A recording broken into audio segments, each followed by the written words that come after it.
I'll use simple sentences. So factual and flat, these statements will land in between us like playing cards on a table. My name is Linda Hammerick. I grew up in Boiling Springs, North Carolina. My parents were Thomas and Deanne. My best friend was named Kelly. I was my father's tomboy. I was my mother's baton twirler. I was my high school's valedictorian. I went far away for college and law school. I live now in New York City. I miss my great-uncle Harper. But once these cards have been thrown down, there are bound to be distorting overlaps. The head of the Queen of Spades on the body of the King of Clubs, the Joker's bowed legs beneath a field of hearts. I grew up in Thomas and Kelly. My parents were valedictorian and baton twirler. My best friend was named Harper. I was my father's New York City. I was my mother's college and law school. I was my high school's tomboy. I went far away for Thomas and Deanne. I live now in Boiling Springs. I miss Linda Hammerick. The only way to sort out the truth is to pick up the cards again, slowly, examining each one. My grandmother, Iris Birch Whatley, died on February 14th, 1987. She had never told a lie, and the fear of that had kept our family, a shrinking brood, together. As her health began to fail, we began to show our true colors. When she passed away, we bloomed like the petals of an heirloom rose, which then faded and fell into pieces. Iris was my mother's mother and my great-uncle Harper's older sister. For a woman on her deathbed, my grandmother Iris looked remarkably pulled together.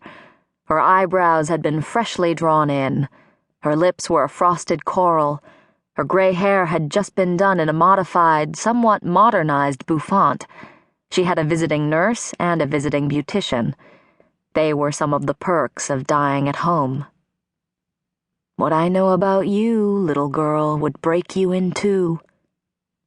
Those were the last words that my grandmother ever said to me. "Bitch," I said back to her in a voice as calm as if she had asked me for the time, and I, standing by her bedside, had replied, "Noon." My great-uncle Harper let out a single hiccup, which was his way of suppressing a laugh. My grandmother's milky blue eyes closed and didn't open up again, according to my great-uncle, until a full minute later.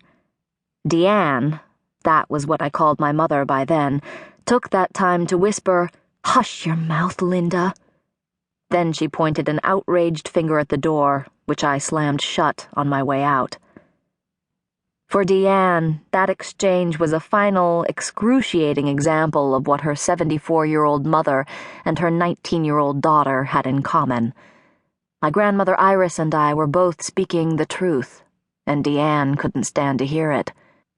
Deanne had called me home from college to say my goodbyes. "Take a plane, Linda, for God's sake, don't take the bus again." "Are you sure this time? I've 3 exams next week." "I'll pay for the ticket." "Fine." That was the longest conversation Deanne and I had had in months. I loved my mother from the age of 7 to 11. That was 4 good years we had together, which was longer than most marriages. I would learn that bit of statistics in my sophomore psychology class, the American family at the end of the 20th century. Dysfunction, dysfunction, what's your function? During my 4 years at Yale, I would gravitate toward classes with the word dysfunction featured prominently in the title or repeated at least several times in the course descriptions. I also would wish with every bone in my body that my father was still alive so that I could share with him what I had learned. When my father died, he preceded Iris, to my great regret. He and Deanne had been married for almost 25 years, many of them happy. The happy part was also, according to my great-uncle Harper. I saw only the other parts. There was no physical violence or sobs or expletives. There was only unhappiness. I had no older brothers or sisters to report to me of better times.